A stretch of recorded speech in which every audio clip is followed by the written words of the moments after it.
Hey everyone, your crystal questions, and I'm also going to be covering Mercury Retrograde. What is it? How does it affect us? What can we do? And when is it happening again? So let's begin. I got sent in some great questions yesterday, and the first one was, what does blue goldstone do? So this is blue goldstone over here on the right hand side of my screen, and it is a lovely navy blue sparkly crystal.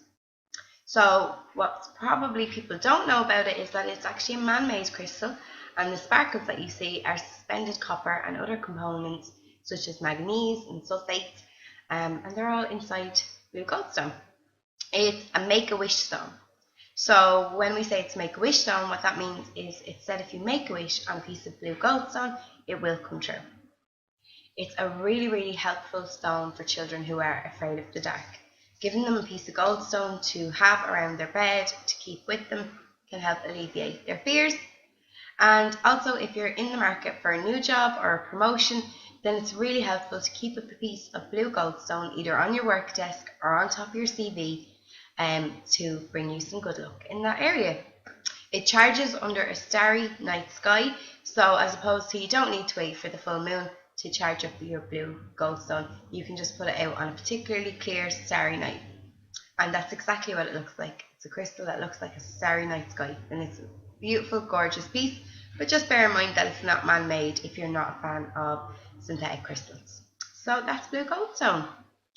Moving on then, I got asked how to store your crystals, so I have just a few points to make on that. The best way I think to store crystals is to have them on display.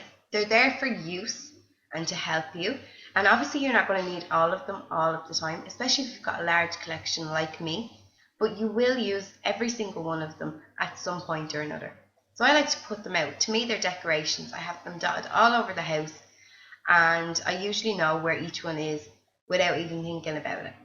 So basically I prefer to put them up on shelves, have them on my mantelpiece. I put my sunshine crystals in the windowsill, etc., and I like to have them out. Now, if that's not possible for you, try and keep them in a natural container. Example, something that's not plastic, preferably a wooden box or something like that, where they'll be perfectly safe.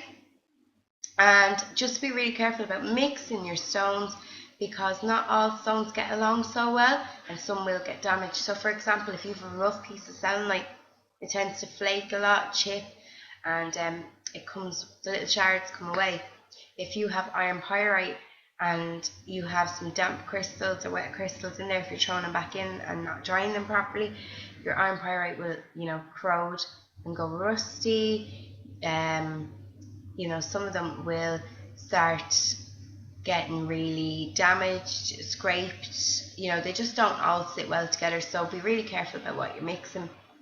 I don't think that it's good to keep all your crystals beside the bed, because I think some of them can speed up our mind and stuff like that, for motivation and stuff, and you don't really want to be motivated when you're trying to go to sleep.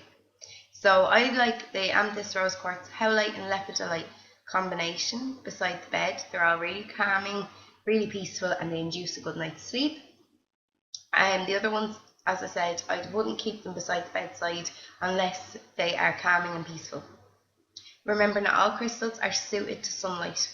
So, for example, you could leave an orange calcite, an amber, citrine, things like that on your windowsill because they love sunlight.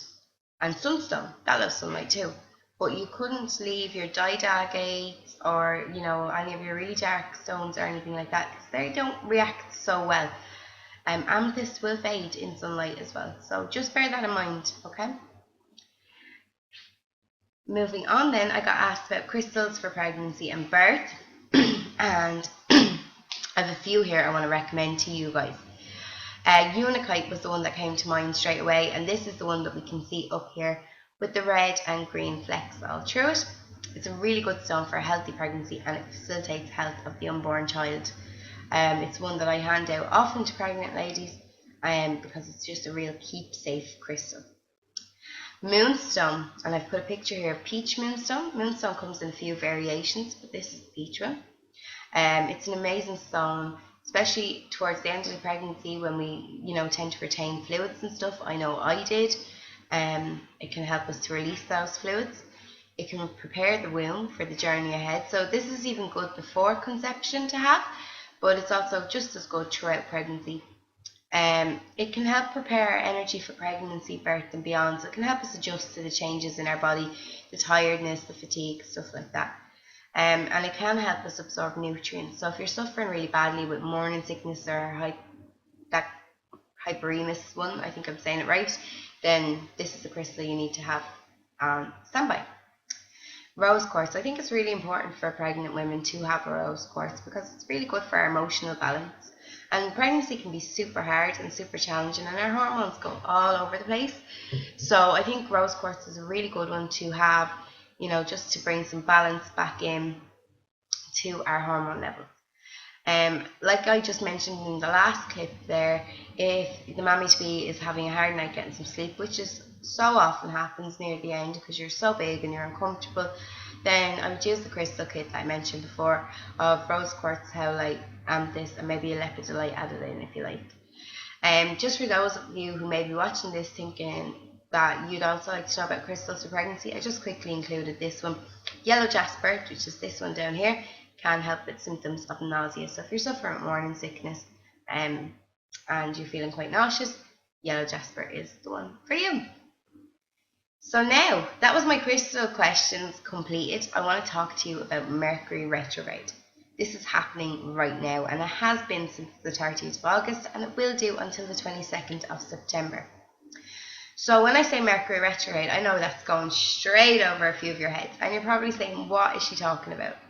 So what am I talking about? I am talking about the planet Mercury, basically. And going retrograde means that it appears to be going backwards instead of forwards. Mercury rules our communication, so when it goes retrograde, anything communication related goes retrograde too, so everything just goes back. It's also in charge of travel, clear thinking and truth.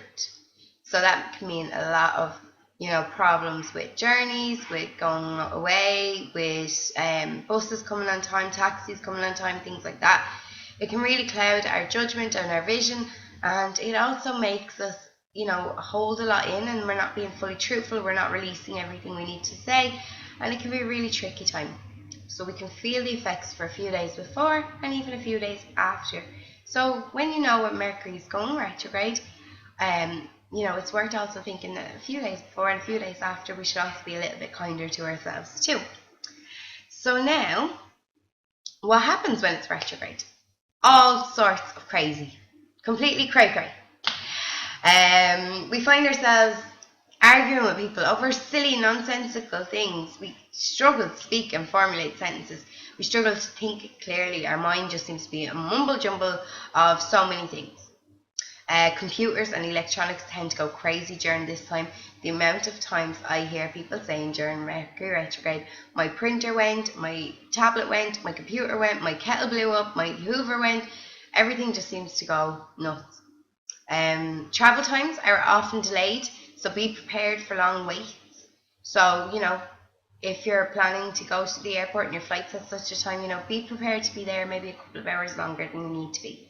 It's always delays happening. Lots of hidden information throughout this whole time period. People don't be 100% truthful during Mercury retrograde. So that's something to bear in mind. Geminis and Virgos really dislike Mercury retrograde. They're ruled by the planet Mercury anyway.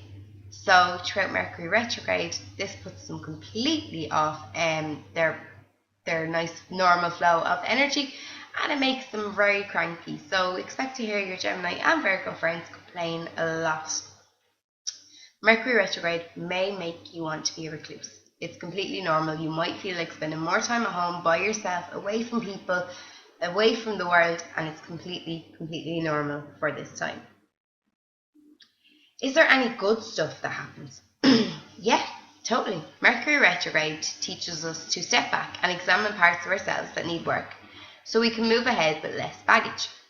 There's lots of light bulb moments and breakthroughs happening during Mercury retrograde. Lots of new, fresh perspectives form, and it's a good time to tie up things that we haven't dealt with yet. So basically, it's a really good time to look back on ourselves, see where we're at, where we're wanting to go, and start heading in that direction. So it can really propel us forward, especially spiritual people. It can really help us to push forward past things that have been going on in our past and into a new light. Now, the one thing about this is people from your past suddenly crop up, including that ex-boyfriend. Yeah, the one you thought you'd never hear from again. I haven't really decided if this is a good or bad thing, so I'll let you decide that in your own set of circumstances. I know it's certainly true. I've heard from more people in the last week than I have heard from in the last 4 years. You know, everybody's just all of a sudden decided it's time to get back in touch. Some people I've decided, yeah, totally want to be back in touch. You know, particularly friends and stuff that I fell out of communication with. And then there's also some people where I thought, no, you know what, way too much went on there and I don't want to go back. So there's also that side of things. It's up to you how you handle it, but just know that this is a time where that tends to happen a lot more. How to cope during Mercury retrograde. This is like the survival guide. Firstly, before it even happens, back up your computers, your phones, your tablets. Alright, make sure all your photos are saved, and make sure they're saved everywhere so that you have a copy if anything goes wrong, your important documents, and just don't leave things to chance if you want to keep them. Alright? Take nothing to heart. People are nasty during retrograde. It's not their fault. They don't even realize that they're doing it. Like I said, Mercury rules communication. Communication is going backwards. People are hiding. They want to be recluses. They don't want to be talking and dealing with stuff. And Mercury can bring up all kinds of nasty. So just bear that in mind too. Don't spend big money on stuff. There's usually flaws or problems. Something will go wrong. So try and wait. And if you can't wait, triple check any paperwork that comes with the stuff that you're buying. Make sure you're not getting caught into contracts or things that you don't want to be caught into for longer than you need to be. I've also included, don't sign a contract, or at least read over it a million times and be really sure to check the fine print, guys. I can't stress that enough. Go with the flow. Don't get worked up or frustrated. Just ride the waves. It will be over soon. We've only got like about 2.5 weeks left of it. So for that 2.5 weeks, just go with it. Let life take its own course and don't get too upset. It's a good time to connect with old friends, people that you used to enjoy spending time with and for some reason or another have lost contact with. So do look up your old friends and do get in touch with them. It's a good time to reconnect. And really importantly, finish things that you procrastinated over for far too long. It'll really give you a sense of purpose and help to push you forward and make things a lot much more lighter and brighter for you. When is it happening again? Mercury retrograde is next happening on December the 19th to January the 28th, 2017. So be well prepared. It's a long one. So we're going to go from December this year into January next year. Get ready for it. Make sure you've got everything backed up before it happens, even a couple of days before Mercury goes retrograde. And be well prepared for all the stuff that comes with it. So, lots of love, light and sparkly angel blessings. Thank you for joining me for tonight's video. I hope you're all having a lovely, lovely day, and I will speak to you all soon. Bye-bye.